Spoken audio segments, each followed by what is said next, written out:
Welcome to Looking at Lucasfilm, the podcast with a different perspective on the world of Star Wars, Indiana Jones, and all the other entities that George Lucas, Kathleen Kennedy, Dave Filoni, and Jon Favreau, as well as the rest of the team at Lucasfilm, have dreamed up over the past 40 years. By the way, all of those folks, except George, of course, were at the Anaheim Convention Center this past weekend. And you know who else was there? Brian Gaughn, who was covering the 2022 edition of Star Wars Celebration for this podcast. We will talk about what he saw and experienced in a moment. Plus, on the second half of today's show, we will talk about the first two episodes of Obi-Wan Kenobi, the new limited series on Disney+. But first, before we get to the news, we have to acknowledge our sponsor, the folks at Storybook Destination, trusted travel partner of the Jim Hill Media Podcast Network. For a worry-free travel experience, please book online at storybookdestinations.com. So let's just get to it, Brian. It's Thursday morning, and when did you get up to get in the car to drive down to Anaheim? Well, just a little background. I've been going to the Comic-Con for about 40 years, the San Diego Comic-Con. And I know how to do the Comic-Con. But this is a whole different animal. I didn't realize this. When you get your badges, you have to make sure that they were turned on, so to speak. Mm-hmm. And then there was all these things that you had to go onto a lottery system to get into the bigger panels and stuff like that. I kind of blame that on Hall H at Comic-Con. There used to be all this concern about people sleeping outside on the ground there so they could be sure to get in the next day into whatever was being presented in Hall H, and this became the default, the reservation system, the wristband, that sort of thing, and which I think kind of complicated things or at least took some of the fun out of it. Yeah, it basically took the fun out of just being there. And, well, because first what you have to do is you have to get into the chutes. Mm-hmm. So when you get there, you go to the bottom of the convention center, and there's this huge area where they put in, it has to be about 10,000 people. Mm-hmm. And so I got there on Thursday. Now, I've been to the Anaheim Convention Center quite a bit, so I know where their secret parking spaces. So I got there, got a parking space, walked about a half a mile, which is fine. I love walking in the morning. Mm-hmm. But then I got down into this basement, and boy, it's cold when there's nobody in there, but then when everybody starts sucking up the oxygen. So I'm standing there, and I started getting sweaty and just, I didn't know if I was going to make it, lightheaded. I would cough and my stomach would hurt. I'm going, oh no, this is, I don't know what's going on with this. Finally, after 2 hours, they let us in, and I was aware that in the morning they have the big panels. And they're all sold out, basically, but they have standby lines. But also the big panels have overflow stages. So I decided to go to one of the overflow stages. And I did get in. At the last minute, they let about 200 people in. And I was able to get a seat. And on Thursday, the first one was the Lucasfilm Studio Showcase. Okay. Now, they named it this because you knew that they were going to show something besides just Star Wars.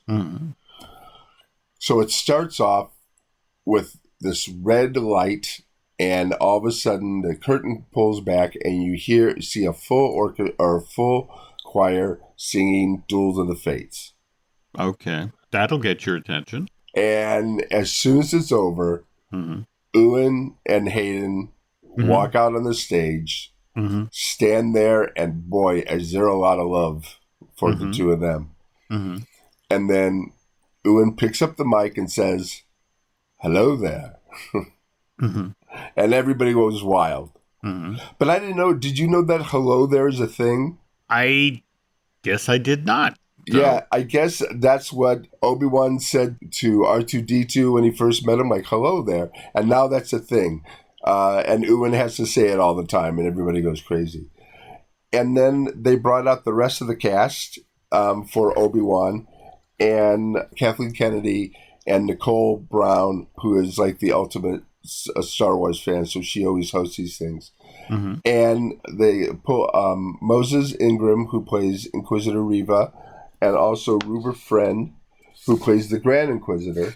They came out and, you know, they talked a little bit about the show and stuff like that. And I think at this time he said, mm-hmm. we're not going to show you any scenes from it, but we will mm-hmm. show mm-hmm. tonight, if you come back here, mm-hmm. the first 2 episodes. Oh, cool. So we'll talk about that later, but I was mm-hmm. able to come and watch Obi-Wan mm-hmm. with 2,000 of my new friends. Oh. It was really great. So the rest of the panel was really cool. Mm-hmm. They brought out Diego Luna for mm-hmm. Andor, and mm-hmm. I've never seen a more happy person. Mm-hmm. I mean, this guy is ecstatic mm-hmm. that he's in this series, and that, I mean, if I think about it, this is a series that really, do we need something like this?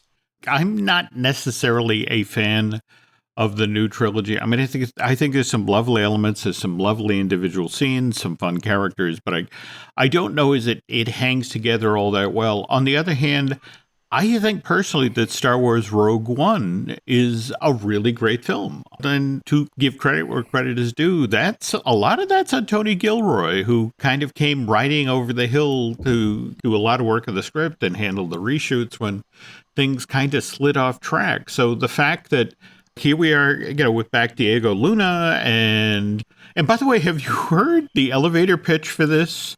It's supposedly, when you hear the pitch, of course you got to make this movie or this limited series. It's Mission Impossible meets The Hunt for Red October. Oh, wow. And it's like, oh, okay, all right, you have my attention. But yeah, the whole notion that starting in August of this year, we get 12 episodes for season 1. And then there will be a season 2, also of 12 episodes. But the idea is that it starts 5 years out from Rogue One. And when it ends, it links right up with where Rogue One picked up. I get we all have our individual tastes and favorites when it comes to the films. But when I heard this one was in the works, it's like, ooh, want to see that one. Well, yeah. And the reason why I think they might have done it or they wanted to do it, because Diego he's almost a big star, mm-hmm. and they can still get him and do things. And I really think that this is going to add to the whole mystique of Star Wars and what they're trying to do, besides mm-hmm. just giving us a mythology. Mm-hmm. And it's a man's journey, and they focus on the fact that this is a very personal story for this character, mm-hmm. that he starts out 5 years as not a pleasant man, and mm-hmm. then he eventually turns into something else. So mm-hmm. Dave Filoni says later on in the panels that Star Wars and what George brings to it is mm-hmm. all about hope. Mm-hmm. It's all about change for the good. And that's what I think this series is going to really focus on more than anything. And I'm looking forward to it. Like you said, I loved Rogue One, and I like that they're going in different directions with the Star Wars mythology. I agree. But as you mentioned, it was called the Lucasfilm Studio Showcase for a reason, because they're not just doing Star Wars stuff. And so next up was the Willow. It was really funny because Ron Howard comes out with John Kasdan being the son of Lawrence Kasdan. And they say, well, we're sorry that Willow himself, Warwick, can't make it. And of course, mm-hmm. Warwick mm-hmm. comes out. Mm-hmm. And they announced other people. So Joanne Whaley is going to be in it. Really? So, yeah, she's picking up the sword again. And she looks great. Mm-hmm. And so she's there. And then they also introduce like the 3 Mystics or something. That's going to be Aaron Kellyman, mm-hmm. who you know from Falcon and the Winter Soldier. And also Solo. Mm-hmm. Rosales Sellers and Ellie Bember, and mm-hmm. somehow I don't know how they're going to be in it, but mm-hmm. like one is the daughter and then another one is the mother of the, I don't know, I'm all confused, but I can't wait to see it because it looks really good. And they play in the background too. I remember remember when we saw the movie, I mean, that James Horner had that great theme to it. So I can't wait to see that played again. So yeah, it's a series that's going to really help. You know, again, it's still part of Lucasfilm, and I'm glad that they're doing stuff like that too. No, absolutely. And worth noting here, folks, that we do have a premiere date, November 30th of this year. And I have to say, the trailer looked really good. So we go from Willow, and then we drift back to more Star Wars news? Yeah, and then the boys come out, and the boys being Dave Filoni and Jon Favreau, who the crowd loves them, and for a reason, because they've given us, you know, Star Wars more than we ever could have had it before. Filoni with the Clone Wars and now doing live action, and they're just, you know, they're the conquering heroes. They come in there and the crowd goes crazy for them. And of course they're talking about Mandalorian season 3. And they give a short little sizzle reel. And it was funny because in this little trailer, there was hardly any Grogu in it. But then there were a couple, you know, surprises in it, and Carl Weathers is going to be back, and Bryce Dallas Howard is going to direct an episode, and then they show Bo-Katan, and it's basically, it looks like it's going to take place on Mandalore, but then they talk more about that in the other panel, the panel that was on Saturday. Okay. So it looks really good, and Katie Sackhoff comes out there and she goes, "You didn't think you'd get rid of me that easily." And I really think, well, of course, Mandalore it started this whole thing. On Saturday, they did a beefier take on Osaka, right? But they touched on Osaka briefly on this thing. Likewise, talked about John Watts, the gentleman who's directed the most recent Spider-Man trilogy. He's also got his own limited series in the works for Disney. I think this was the big surprise, the big announcement, something that's brand new because nobody heard of it. You know, I was talking to people in the line afterwards, and nobody had heard that this was going to be a series. It's called Skeleton Crew. And it's about children who get lost in the Star Wars universe, and they have to find their way home. And it stars Jude Law. Yeah. You were just talking about folks like Diego Luna, big name performers, and the notion of Jude Law is doing a Star Wars limited series. That's kind of cool. So then there was just so much, excitement, but people were just like, when Watt came out to introduce this, it was like a lull in it. People were like, you know, okay, I can take a breather. And that's when they came out again and showed Ahsoka. They talked about Ahsoka. And then afterwards, they introduced, Kathleen came out and she introduced John Williams for, you know, his 90th birthday was February 8th, but she celebrated it there. And she said that when they were doing the Obi-Wan series, that they realized that there was not an Obi-Wan theme. That there was a theme for every character in the Star Wars universe almost, but not Obi-Wan.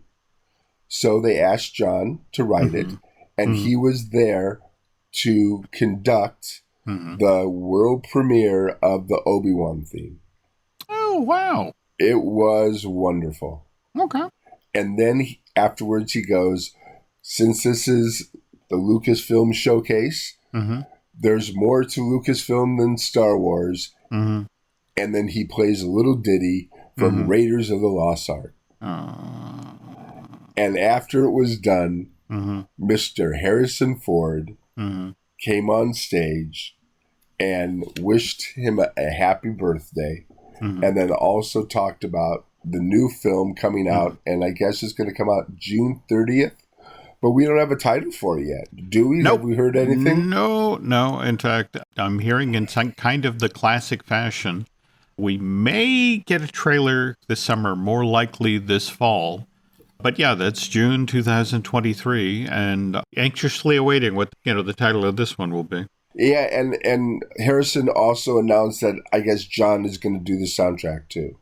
Oh wow! Yeah, so this may be his last big major film that he'll be doing, because he still looks great though for 90. So John ends with the Imperial March, and everybody walks out happy. At what part in the weekend didn't they reveal that Taika Waititi's Star Wars movie, kind of slippy slidey, is a release date? Maybe 2023, maybe 2024. Well, I don't remember it being announced in any of the panels though, or I might have missed it because I was so excited about other things.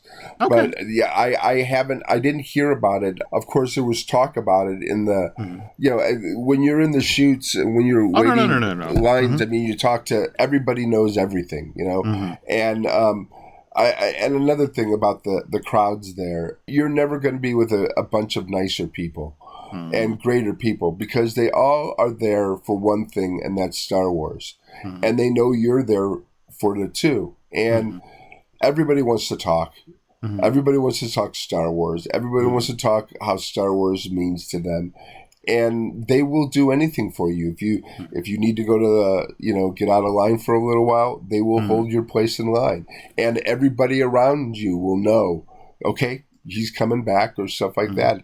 And even if I guess there were some cutting in line, but there was no animosity. I mean, people didn't care. They were all going in the same place. So, it happens. It was one of the better, when you're around a lot of group of people, sometimes you get that whole Day of the Locust thing, but not here. Cool. Well, and obviously again, that night, you got to see the first two episodes of Obi-Wan with your new, good, close, personal friends. Here's another thing, too, about going to see a movie in a movie theater. It used to be nobody would talk in the movie theater. Now people talk in movie theaters. And I have to agree that it does irritate me. But watching Obi-Wan, I sat next to a group of kids. Well, kids, they were probably in their late 20s. But from South Dakota. And they came out here as a group, and they were able to get a wristband to come and see this movie. And they were talking through the film. And it did not bother me, because what they were saying was pretty cool stuff. Like during the film, when Reva comes out, the Inquisitor Reva come out, they're talking. She's not in the universe very long. So is she going to survive this series? And it was really cool the way, and they were really serious about it. Like, how much time should we put into her if she's not going to be in at the very end? And it was just, and then at the end of the show, they were trying to find out what her motivation was. Like, did she have she have somehow a bad experience with Obi-Wan? Why is she so wanting to get rid of him and stuff like that? And it was really cool. And they weren't loud or anything. I had to put my ear over to hear them. But it was really nice to hear that kind of explanation, or what they were justifying for why she was there. And I mean, I think it's one of the best. We'll talk about it later on, but I just think it's one of the best new villain characters in the Star Wars universe, and boy, is she friggin' evil. Yep. And again, we'll get that in the second half of the show. But speaking of second, so now you go home, you rest, you turn around, you come back for day 2 of Star Wars Celebration. And did we change up our game at all getting into the building? Yeah, I got there a little bit later, and I didn't go into the building until after 10. I'm going, this is ridiculous. I can't. I'm just pushing myself. And so I get in there. And again, I want to try to get into the major panel, and I go to the arena itself to get in the standby line. Now, because this isn't as popular as the other morning panels, it's pretty easy to get into. And I got in, I got a good seat, and it was for the Lawrence Kasdan made Light and Magic series about ILM.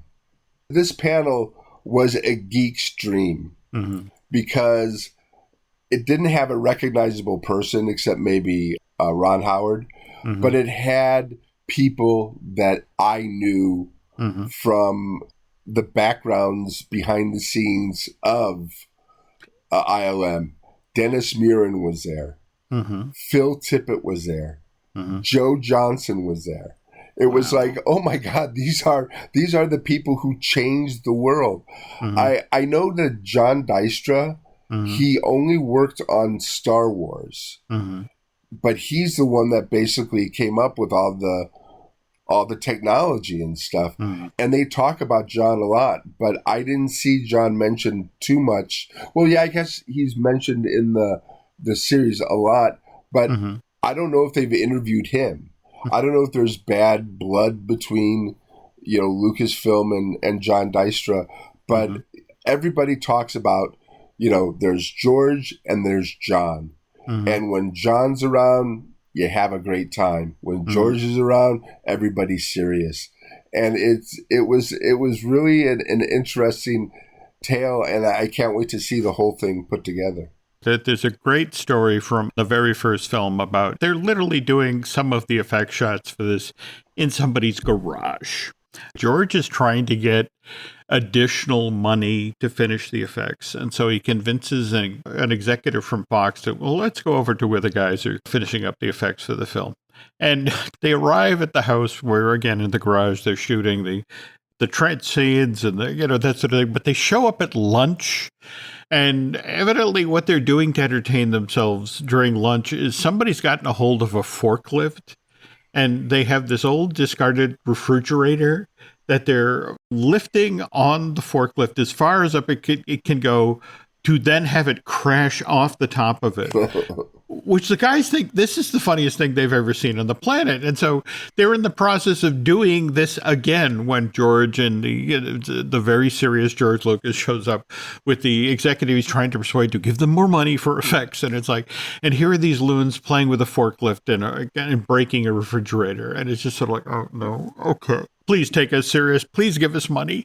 But yeah, there's a reason that George took ILM up to the ranch and up to San Rafael. It's like, okay, gotta get controls over these bozos. They told that story, and the woman that told it, she said, and then they saw it happen, and they got back into the limo and drove off. Yep. But then Phil Tippett said, oh yeah, but John or somebody else was recording the sound of the refrigerator crashing. Oh, so there was a reason. Okay. And then she said that. She goes, I never knew that. Now I can tell George. Okay. So that was because I had heard that story before, but I had never heard that there was a reason for it. And Joe Johnson's funny because he says, yeah, I was in the hot tub. Oh, well, there we go. Watching this whole thing happen. But yeah, I can't wait to see it because these guys change the way we see everything.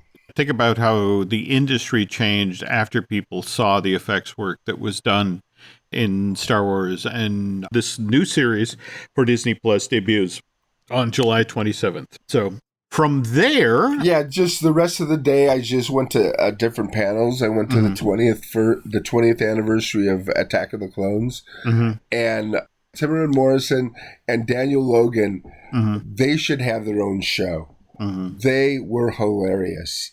They were talking about how they were in the fake cockpit, and then they didn't know what to do, and George would say, okay, lean to the left, and then they would both lean to the left, and then Jango Fett would tell Boba Fett to like push a button or something, and then they'd lean to the right and stuff like that, and they didn't know what the heck was going on because it was all blue screen. But it was just so wonderful to hear him talk about it. And then they were talking about the special effects and how it was all done on blue screen. And then they announced, and they came on stage, Ewan and Christian. And I'm telling you, Hayden Christensen is so beloved now as Anakin. And when he comes on stage, people just lose their mind. And you should see the smile on his face. I mean, here's all these years that his career was almost totally ruined by these films.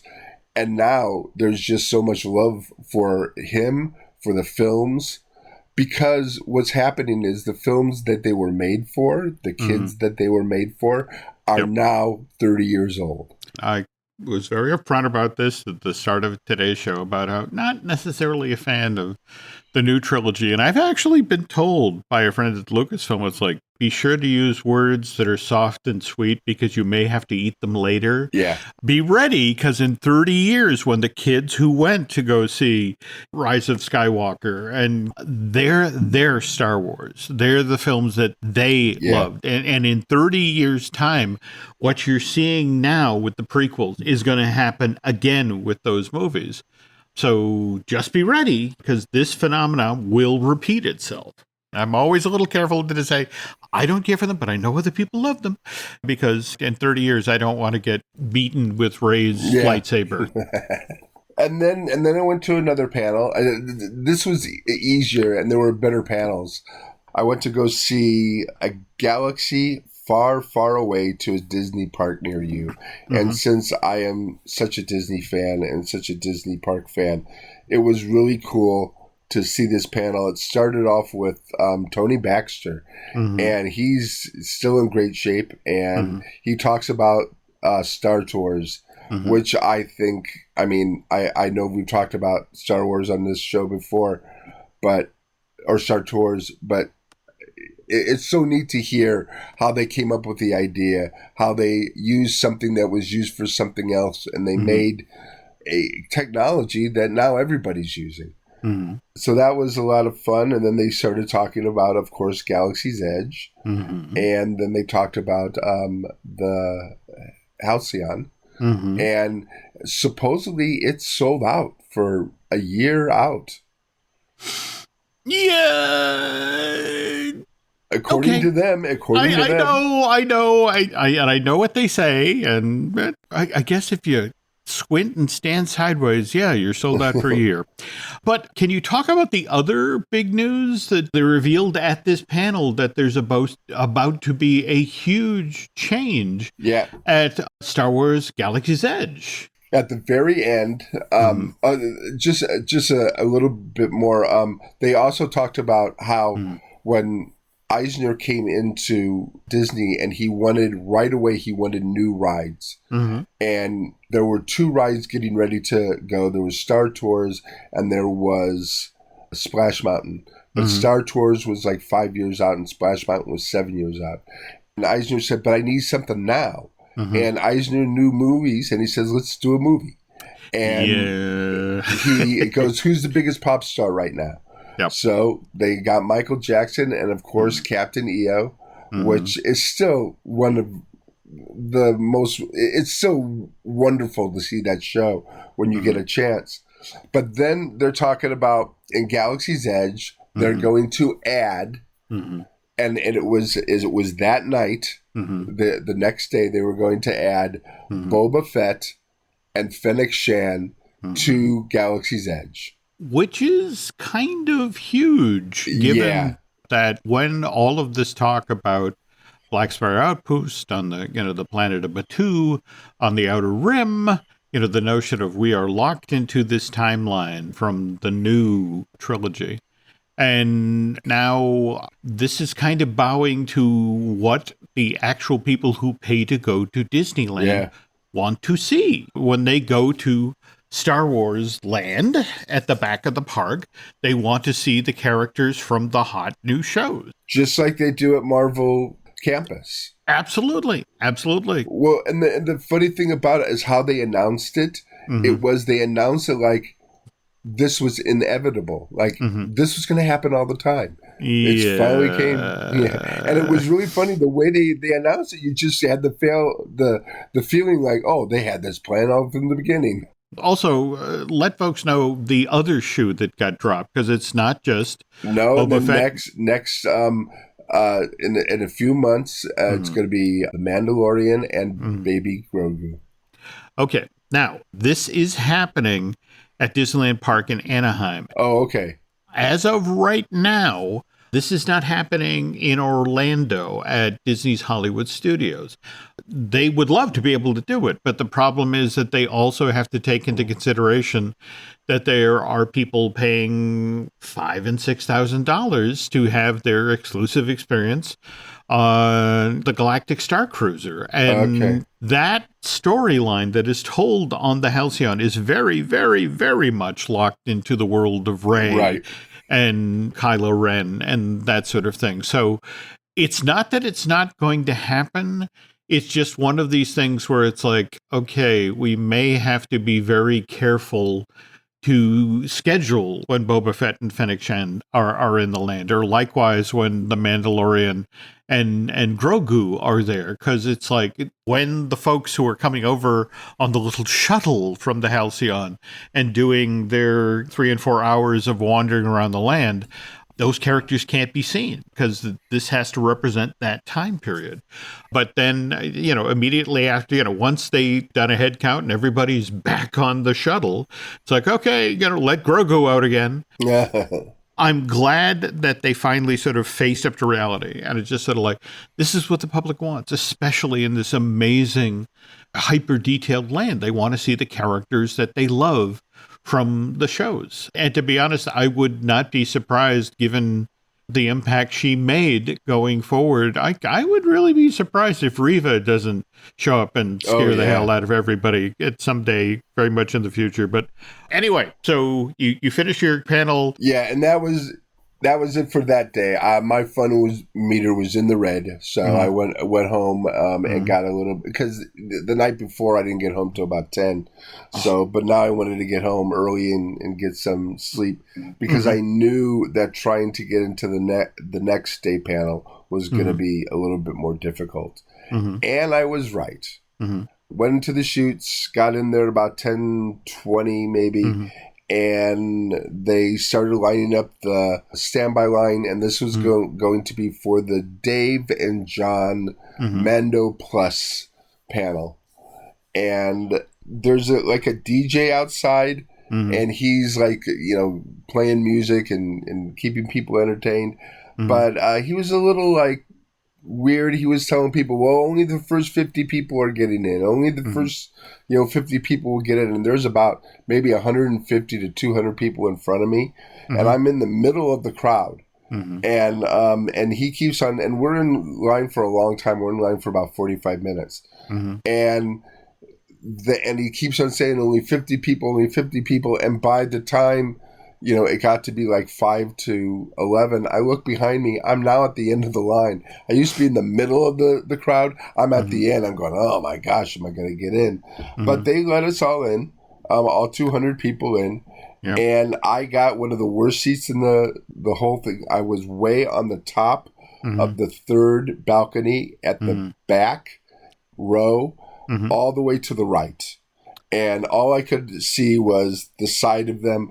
But I'm telling you, this was one of the best panels I had been to in my whole entire life. When John and Dave were announced, I mean, talk about standing ovation. It was very heartening, because these people have been changed so much by The Mandalorian and by what John and Dave have done. And it's funny, because Dave Filoni is one of the funniest people and one of the most hilarious, self-depreciating people out there. And you just get the feeling that he's more fan than he is filmmaker.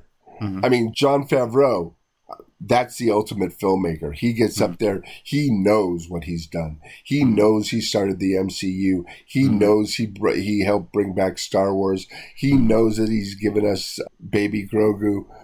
But Dave is just like the little kid that doesn't believe he's still there doing these things.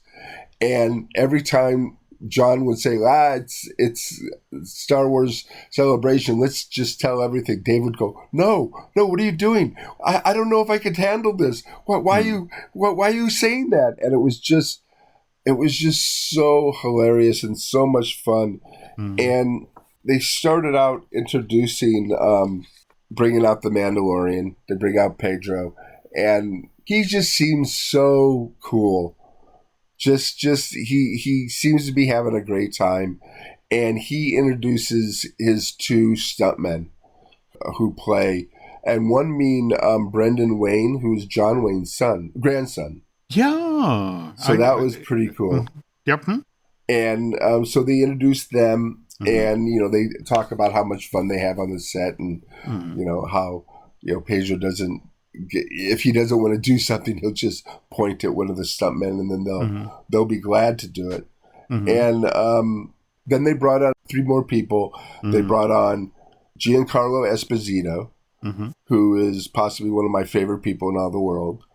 Emily Swallow, who plays the armorer, so now people know what the armorer looks like. And then Carl Weathers. Carl Weathers knows how to play a crowd. I mean, he is Mr. Boombastic. He just gets out there and he just loves that he's now. And somebody's yelling from the crowd. They yell Apollo, and he gives the recognition of that. But it was really neat to. Giancarlo is just one of these people. He started out in musical theater. He was in the original Sondheim Merrily We Roll Along. Was he really? He was. And then he somehow got connected with Spike Lee and was in all of Spike Lee's early movies. That I did know. Okay. And now he's like one of the greatest. He's a amazing villain. He's an amazing protagonist, antagonist. He in everything he's in, he's just so great to see. And then Emily Swallow, I've been a big fan of hers. She was on Supernatural for a while, and now she's doing this. And then of course Carl Weathers. It was funny because when John and Dave first got on stage, there were possibly like 15 chairs with microphones, and Dave's going, how come there's so many? I thought it was just going to be the 2 of us. Why is there so many chairs? And then they introduce more people, and the person that comes out next is Temuera Morrison, and he comes out there and he does a Maori war dance. Oh, and it was really good because I like that he's bringing that into the character of Boba Fett. I don't think they ever thought of that, but he brought it into, and now it's giving it a whole different level. Oh, absolutely. Yeah. And then he comes out and he talks a little bit about Boba Fett and where Boba Fett's going to be going in the next, and that Min Wong wasn't able to make it, and then they announce that now they were going to talk about season 3 of Mandalorian, and as they were, they announced Bo-Katan comes out with Rick. How do you say his last name? Famuyiwa. Yeah. And he's now executive producer of, and they show the sizzle reel, and they show a bigger sizzle reel, and there's more Grogu, and also there's Babu Fricks. And it was really funny because they showed you see one Babu Frick, and then you see a whole bunch of them, a whole plethora of them, and then it's like, oh, okay, this is going to be a big, and the crowd, of course, went crazy. And then they showed, of course, Carl Weathers in it, and then but there was more Grogu, and it was really, there's a lot more action. Bo-Katan is there for Mandalore. She wants to bring it back, but Din Djarin is there because he wants to become a Mandalore again. And there's going to be a philosophy that's going to change, when you get these 2 groups together, and hopefully, no doubt. It really seems like it's going to be a next step in the whole Mandalore lore. Then they introduce Rosario Dawson. And since it was Saturday, she wasn't filming anymore. And she came out and she said they've been filming for 3 weeks. And they show very short, I think it was about a minute preview. And it begins with Ahsoka, and then you see the back of Hera. Oh. But we don't know who plays Hera. Mm-hmm. Now, it could be Mary, I forgot her name, Mm-hmm. who she's dating Ewan McGregor right now. Mm-hmm.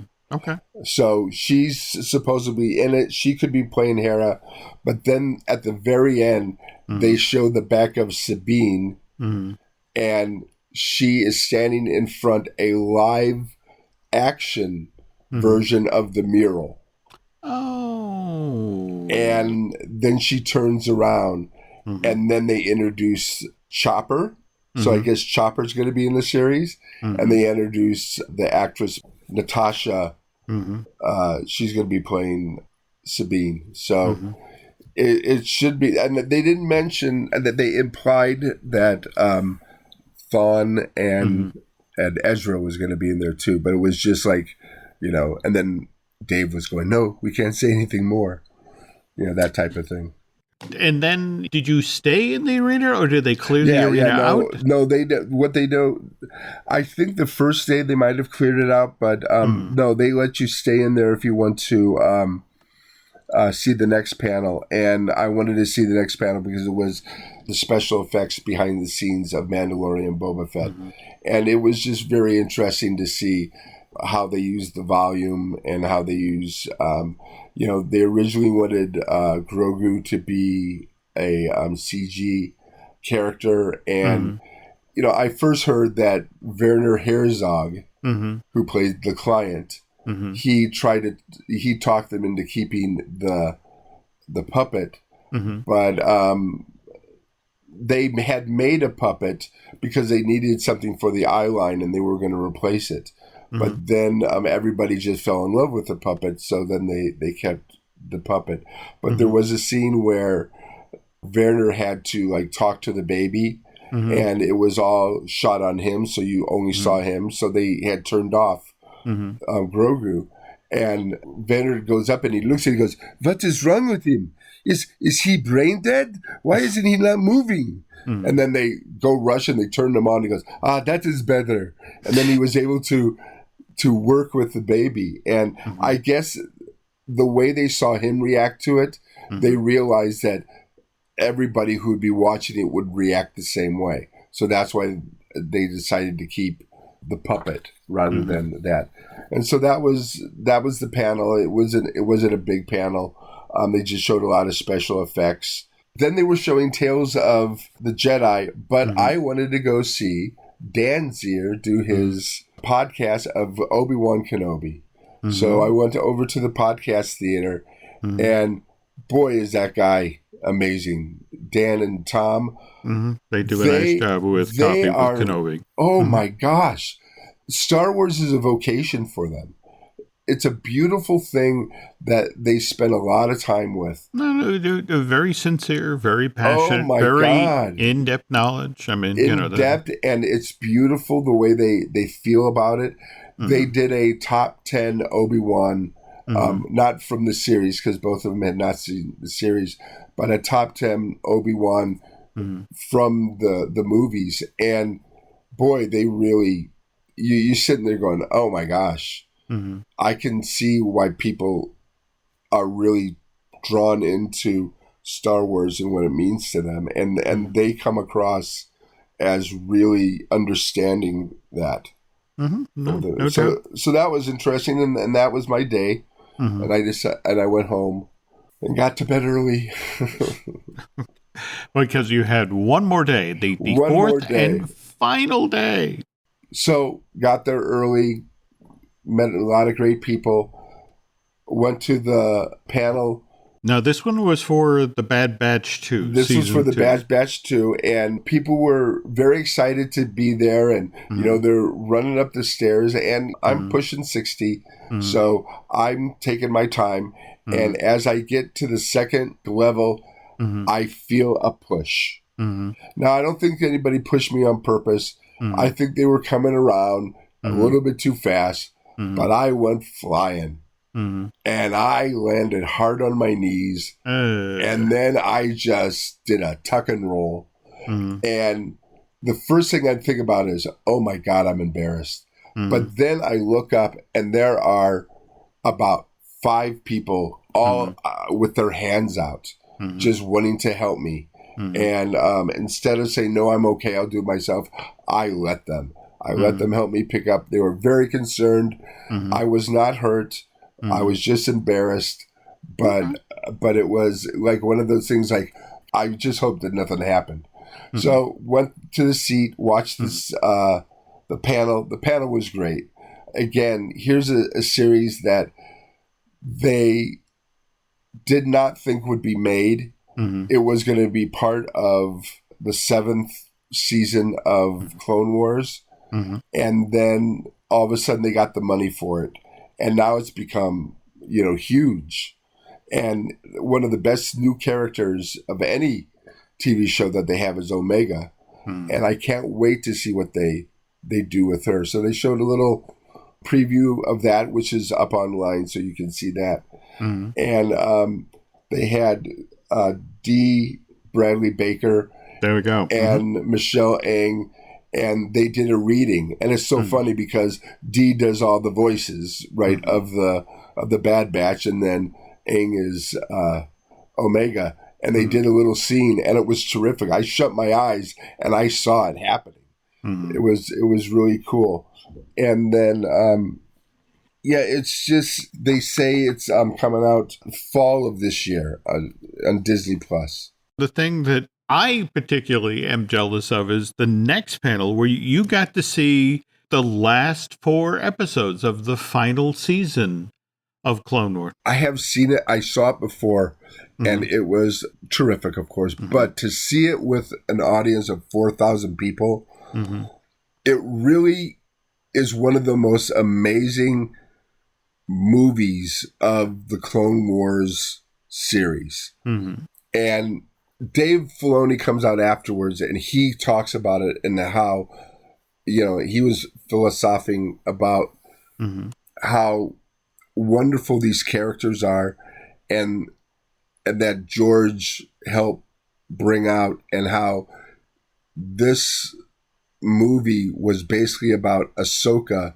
losing her family, and how even though they were out for blood, she did not want to hurt them. Yeah, I really enjoyed that beat in these last 4 episodes. I mean, the facing down Order 66 and how she reacted to it. The whole notion of, I will not take out my family, but I still have to figure out how to survive this. It was really good stuff because there's a lot of things that work better on the big screen, like when they were in the hangar and the half the thing goes down and then she goes down and then it goes up again. It works better on that. And when you saw it too, it was all in widescreen, so anamorphic, like CinemaScope, and it wasn't boring. Even though you've seen it before, you knew what was going to happen. And Sam Witwer does such an amazing job as Darth Maul. Well, not Darth Maul, but Lord Maul. And it really is, it's something to watch again. But if you ever get a chance at any celebration, if they show it again, just try to watch it because it really is terrific. Okay. So I sat there, and then they promised the celebration finale. So I thought, okay, I'll stay here. I mean, if they did such a great job on the other panels, maybe they're going to have some special thing. Well, it was basically in each room, they would have a group of people who were hosts. And in the main, they would have a DJ, and then they would have an announcer and stuff like that. In each room, they would have that. So that's basically what they did. They went to each room, and those people gave their wrap up of what the celebration meant to them, et cetera, et cetera. And then they go back to the celebration stage, which I was at, and they introduced one more special guest, and it was Rupert Friend, the Grand Inquisitor from Kenobi. And he gets up there and he says next year, actually quicker than next year, in April, is the next Star Wars celebration, and it's going to be in, and everybody's all excited, Mm-hmm. And then the thing comes up there, London. Everybody's, Yeah, always interesting moment when the air goes out of the room. And it's like, oh, good for them, but I won't go to that. Yeah, and then it was over. Mm-hmm. Then it was like, it was gone, and everybody just sat there going, is that all? Mm-hmm. Now we have to go home? Mm-hmm. But it was really a wonderful... Mm-hmm. I will definitely go back to as many of these as I can. Just the panels are fun. There were a couple things I missed. They had a Mandalorian like museum where they showed things from the series and stuff, and I wasn't able to get into that. But there's a workarounds for everything. Thank you for putting in the full 4 days and doing a great job covering the show. But we still have more story, folks. If you hang in there on the second half of today's show, we're going to talk about the first 2 episodes of Obi-Wan Kenobi. The family that vacations together stays together. At least, that was the plan. Except now, the dastardly desk clerk is saying he can't confirm your connecting rooms. Wait, what? That's right, ma'am. You have rooms 201 and 709. No, we cannot be 5 floors away from our kids. The doors have double locks. They'll be fine. When you want connecting rooms confirmed before you arrive, it matters where you stay. Welcome to Hilton. I see your connecting rooms are already confirmed. Hilton, for the stay. Every story you love, every invention that moves you, every idea you wished was yours, all began as nothing. Just a blank page with a blinking cursor, asking a simple question. What do you see? Great ideas start on Mac. Find out more on apple.com/Mac. Every Who down in Who Newville liked the holidays a ton. But where to get great prices on gifts, they had no idea. None. They searched and they searched for great gifts under $25. Gifts for spouses and friends and even their toddlers. When suddenly one Who shouted, Walmart has what you want, knowing they have Lego, Tree Hut, and low prices to flaunt. So they enjoy the holiday season as Who's often do. Cheering and shouting, Walmart has incredible gifts. Who knew? Find gifts they'll love under $25 at Walmart. Before we get started here, I want to remind folks of a key moment from The New Hope. After the Millennium Falcon has been tractor beamed into the Death Star and Luke and Han and the droids, along with Obi-Wan, get out and they're off doing their various things inside of the Death Star. And there's the moment in the detention center where Han is, we're fine here. You're great. How are you? Where Luke is run up the hall to release Leia and opens the door. And Leia's response is, aren't you a little short for a stormtrooper? And he's like, get the uniform. I'm Luke Skywalker. I'm here to rescue you. You're who? Luke continues, I'm here to rescue you. I've got your R2 unit. I'm here with Ben Kenobi. And it's at that moment where she's just sort of very dismissive, but Ben Kenobi, where is he? And it just immediately, let's go now. And Luke's like, come on. And it's like, I hadn't thought from that moment, ever watching this movie, that Leia and Ben really had any history, which is what has been so much fun about these first 2 episodes of Obi-Wan Kenobi. I've seen your take on this, Brian, and you kind of view young Leia as more of a trope than anything. But, there's a reason you use cliches, yes, that absolutely. They work. They work. So let's talk about, and by the way, there are going to be some spoilers, folks. So you, in describing the show, the first 2 episodes are, you say, a slow burn. Is that right? Yeah, it starts off as you have this feeling of dread at the beginning because you know what eventually had happened to Obi-Wan. You see him there, and there's not a lot of dialogue. You just watch him do. He's now, well, it first opens up with his life flashes before his eyes, basically, and you see almost everybody and almost every scene from the original series, from the prequels. And then he wakes up, and I think he calls out for Quinjon and tries to, hold out to something to still a part of him. and then you just see his life, and he living in a cave right now, and he works at it's like a factory that I think with the crate dragon that they're cutting off meat, and he always saves a piece of meat for his what are those camel animals called? Equity, right. Yeah, and but you're always afraid that maybe he'll be caught and and reprimanded or something like that. But you don't get the idea that he has a good life, and you just have this feeling of dread and they show things that he does. He gets a little bit of a toy, like a. Well, I love that scene with the that was a great Jaguar. Scene too, yeah. If you're going to steal pieces off of my evaporator, at least clean them before you sell them back to me. That costs extra. That. But the whole thing, the whole setup, and even into the second, it's not a series. It's not a television series at all. It is a movie. You are getting 6 chapters of a movie, just like with Moon Knight. Moon Knight was 6 chapters of a movie, but Mandalorian and Boba Fett, those are all episodic shows. This is not. And the characters they introduce, like the Inquisitors, oh my gosh, they're just... That was quite the introduction. I have to admit, you immediately got the stakes. You immediately got that these are not nice people and what the world is like now in this particular period of time in the Star Wars universe.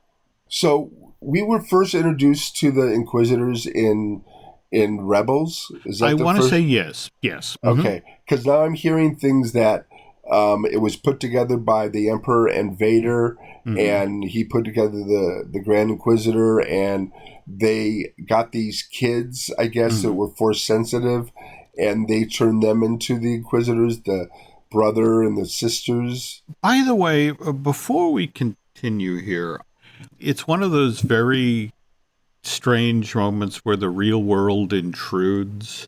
Oh, yes, yes. Revenge of the Sith. One of the moments that people always talk about is that moment where Anakin enters the room with the younglings and it's, Master Skywalker, what are we going to do? And the way that kid reacts when the lightsaber comes on, particularly after the genuinely awful school shooting in Texas, to be back in that moment, to literally that's, again, I'm sure nobody when they were making this realized that this would be the week that this particular episode of Obi-Wan would drop, but that was strangely that more resonant, that much more powerful. And in fact, that what do we do now? We run. Run, yeah. It became that much more powerful because of the real world intruding. But I'm sorry, that came to mind. You were talking about the finding the Force sensitive kids and then training them to be part of the Inquisitors to chase down the Jedi. In fact, what did you think of that scene in the desert where he's coming back after having actually gone to Baru and Owen's farm and leaving the toy, the one that he was hoped that Luke would put together at the farm, and then being found in the desert by the Jedi that the Inquisitors had found in the town, and the whole notion of, you got to help me. It's like, no, go bury your lightsaber, go keep quiet life. It's over. We lost. I think when we were talking earlier about this, you made this wonderful observation about how, in a weird sort of way, this is kind of like Rocky V, right? Well, yeah, you had this feeling that this is a broken man, that he is so, it's not that he's feeling sorry for himself, but he just doesn't have the will anymore. And at the beginning of Rocky V, he was just down on his luck. He knew that, he had something in the past, but now the future didn't have that for him anymore. And that's the way I felt that Kenobi did. He had nothing left to live anymore. I mean, the closest thing that he had to joy was to give his animal the piece of meat every day. Yep. And that's the thing he did every day. And also, when he gave the toy, when he put the toy there, hopefully Luke would find.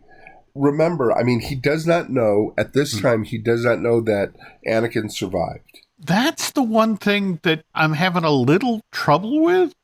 It's been 10 years, right? Right. And he's never heard of Darth Vader by this point? Or they didn't put it together that Anakin is Darth Vader? Well, I'm also getting the idea that the Inquisitors haven't reached Tatooine until now. And that Tatooine is so far away from everything that nobody knows. I mean, look at Luke Skywalker is his name. Does Anakin Skywalker figure that out at all? Interesting point. So, I don't think that. I think it's possible to believe that he may not think. And also, out of sight, out of mind is Leia. I mean, he delivered Leia to the Organas, but he is responsible for Luke, and Leia is not, because of course he thinks that Luke is going to be the chosen one now, and so he's going to focus on that, and he's going to get to the point where he wants to train him. But then Owen, of course, Owen is like one of the most complicated characters, because first of all, you don't get the idea that I mean, is he protecting Luke or is he protecting himself? But again, he doesn't give up Obi-Wan when he is threatened. Yeah, that was an intense scene as well. And more to the point, clearly gave you a lot of insight into who Reva is and what this woman is capable of, which is some pretty heinous stuff. I don't think there has been a more evil, and maybe because it's live action, because in the cartoons, I mean, Thrawn is really bad, and so are the Inquisitor. Well, the Inquisitor is pretty, is different in the cartoons, but Reva is real, and she is just. You can see it in her eyes. You can see it the way she holds herself, and she just scares the heck out of me. And as she should. And the actress who plays her, Moses Ingram, is just one of the biggest finds, of the modern. I can't wait to see her in more things. But again, with this character, though, how far are we going to see this character go? Are we going to continue to see her? Is this, since she's not in any of she's not in Rebels or anything like that, does she meet her demise on this, at Obi-Wan's hands? I mean, this is something to conjecture or just sit back and relax and watch it. Yeah, I mean, I have to admit at this point, I'm along for the ride. If we can step ahead here, the scenes that take us to Alderaan, and whoever it was who decided years and years ago now to get Jimmy Smits involved in the Star Wars universe. That guy, I mean, just talk about an MVP. I mean, he doesn't get a lot of screen time, which is kind of a shame, when you look over the whole of the Star Wars saga. But when he's on screen, there's an authority, there's an authenticity, just his role in this limited series. Immediately, you get that he's a loving dad. You get that he's a deft leader of his planet.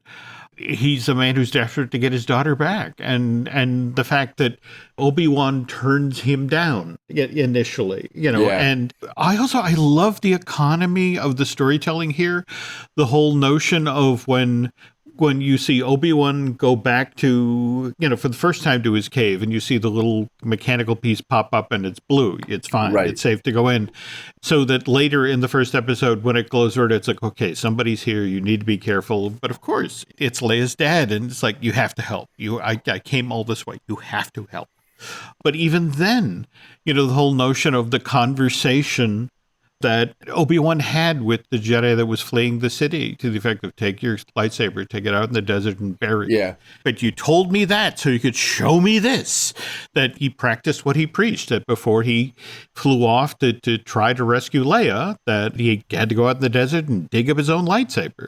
Which brings us to episode 2, which seemed to be on a seedier version of Coruscant. What did you think of that one? Well, of course, it was different in tone, and it was just setting up, the whole, now there's an adventure going on. I know that John and David started this with their Mandalorian, but to bring in cameos or just character actors that not a lot of people know who they are, like with Amy Sedaris in Mandalorian, and then seeing Flea from Red Hot Chili Peppers in this was just, it blew my mind. And it was funny because the guys I sat next to, when the credit came up, Flea, he goes, which one was Flea? I go, he's the bad guy. He goes, I did not recognize him.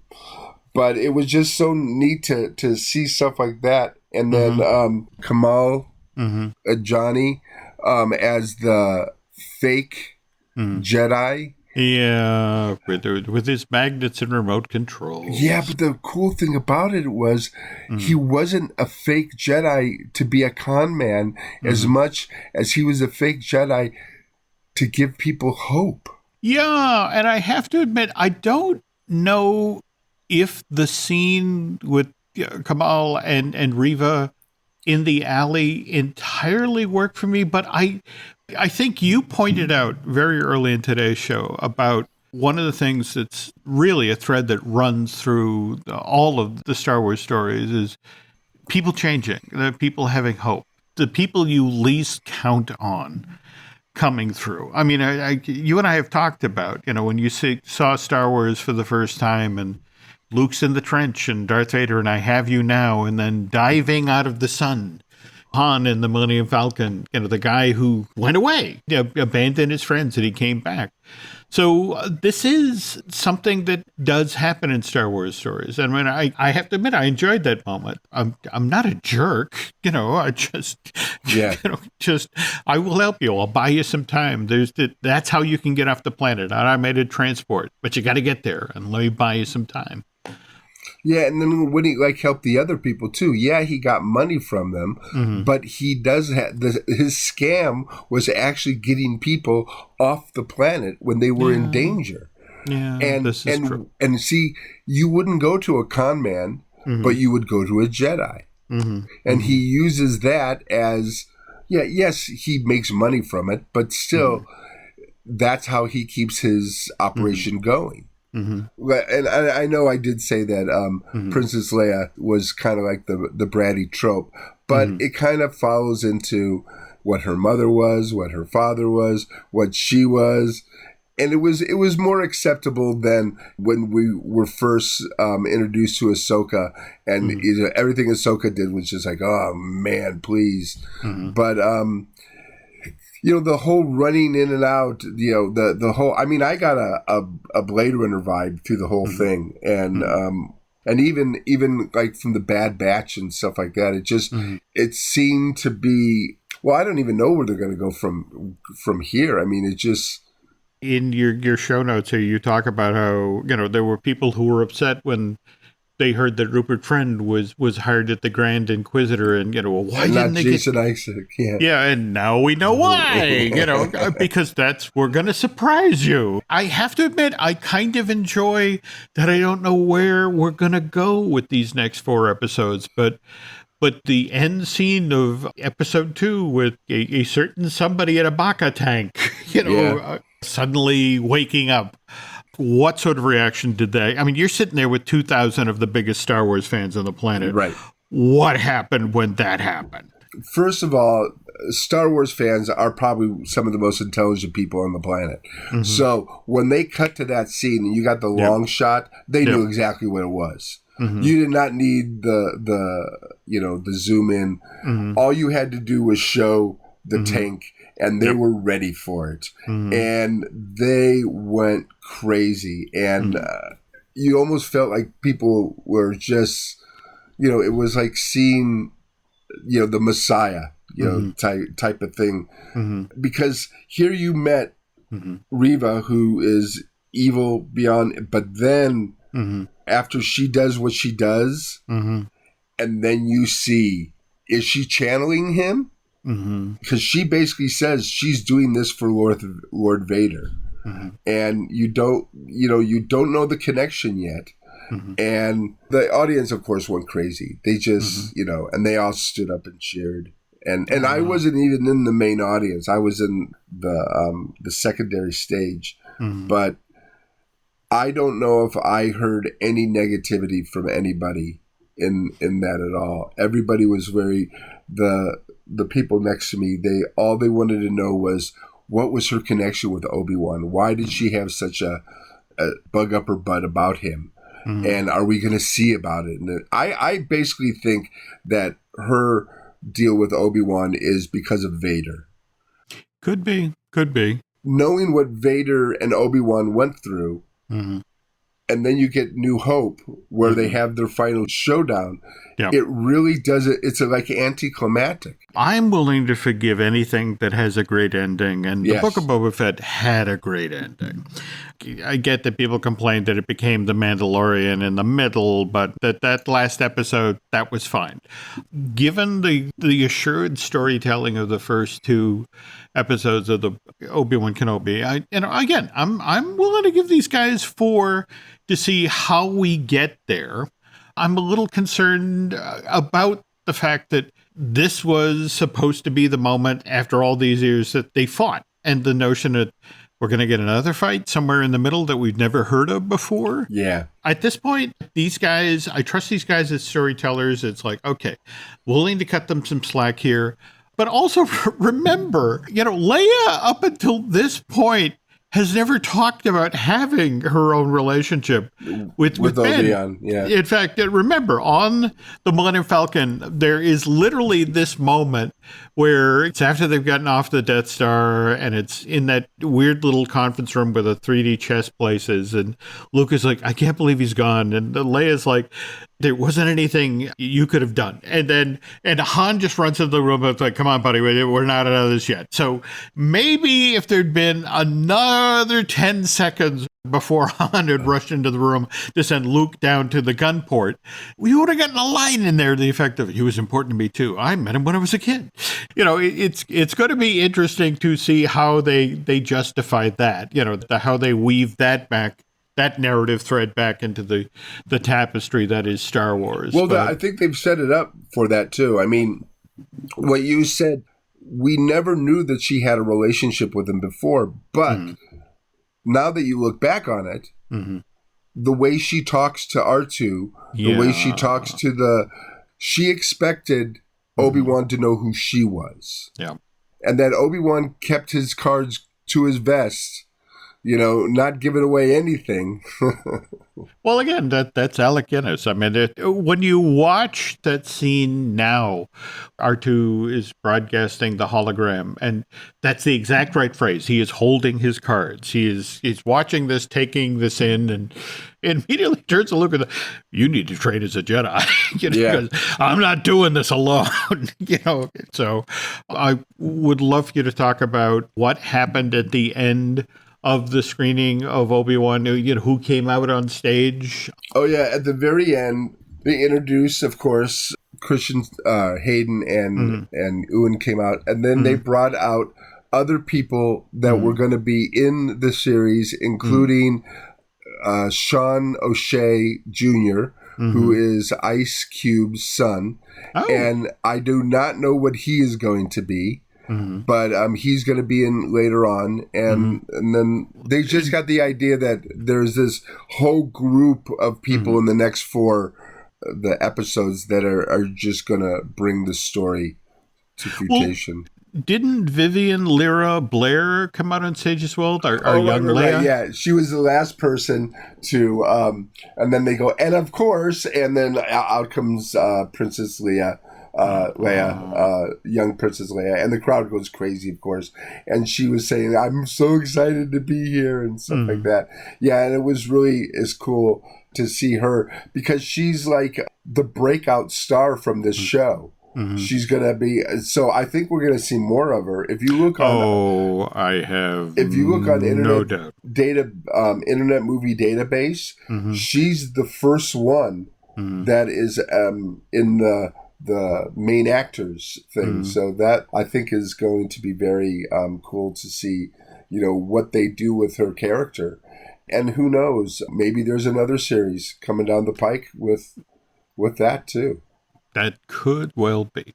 So, Brian, you did such a great job. Well, thank you. Thank you so much for stepping to the plate. Jim, you were always there, as a specter behind me, pushing me on, because I'm going, I can't let Jim down. I have to do these things. I don't care. I don't care if I can't breathe. It's fine. I have to do this. But no, I enjoy every aspect of it. I love crowds. I love people. I love chaos. I'm one of those people. Well, then you love a con, then. I love a con. I love Disneyland. I even love the airport. Oof. Okay. That's a bridge too far for me. Okay. Well, folks, that is going to do it for this supersized, but deservedly supersized. There was a lot of info to share here. Brian, people, of course, want to be able to follow you on social media. So where can they do that? Well, I am on Twitter at Geek with Children, and Children is spelled CHILDRN, no E. So yeah, you'll see me on there talking about Star Wars and other things. Cool. All right. Well, Nancy would like me to remind you folks that you can find us on social media. On Twitter and Instagram is Jim Hill Media, and over on Facebook is Jim Hill Media News. Look forward to seeing you there. And I guess for now, that's going to do it. So thanks for listening. And again, thanks to Brian for toughing it out for all 4 days of Star Wars Celebration. But some great coverage, some great reporting. Thanks again. And we'll be back with a brand new episode in 2 weeks' time. Till then, take care.